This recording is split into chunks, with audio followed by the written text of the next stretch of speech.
यह कहानी एक छोटे से शहर की है, जहां एक अनोखी घटना ने पूरे माहौल को यादगार बना दिया।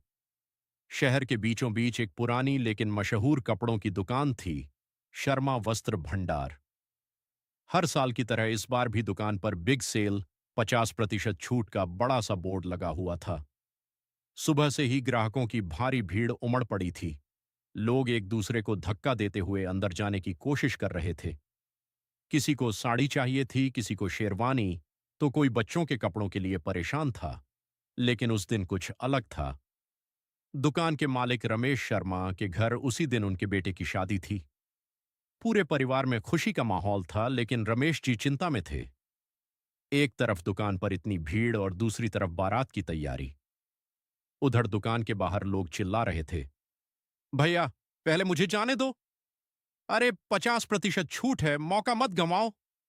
इसी बीच अचानक ढोल नगाड़ों की आवाज गूंज उठी। अरे ये क्या? भीड़ में खड़े एक आदमी ने पूछा।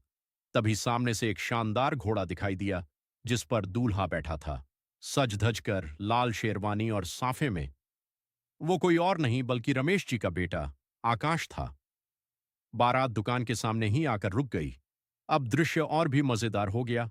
एक तरफ लोग कपड़े खरीदने के लिए धक्का मुक्की कर रहे थे, और दूसरी तरफ बाराती नाच गाना कर रहे थे।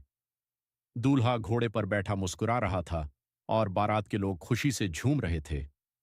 कुछ ग्राहक भी नाचने लगे। अरे भाई, शादी भी है और सेल भी, आज तो डबल मजा है। दुल्हन पूजा लाल जोड़े में सजी हुई दुकान के अंदर खड़ी थी। वो भी हंसते हुए यह सब देख रही थी। उसके पास खड़ी उसकी सहेली बोली, तुम्हारी शादी तो यादगार बन गई। रमेश जी ने हंसते हुए कहा, सोचा था दुकान बंद कर दूं, लेकिन अब लगता है कि शादी और सेल दोनों साथ में ही अच्छे लग रहे हैं। धीरे धीरे कुछ ग्राहकों ने खरीदारी छोड़कर बारात में शामिल होना शुरू कर दिया। बच्चों ने घोड़े के पास जाकर फोटो खिंचवाई, और महिलाओं ने दुल्हन की तारीफों के पुल बांध दी। शाम होते होते दुकान की सेल भी खूब चली, और शादी भी धूमधाम से पूरी हुई। उस दिन के बाद शहर में लोग अक्सर कहते थे, अगर असली मजा देखना हो तो शर्मा जी की दुकान की सेल और उनकी शादी जैसी होनी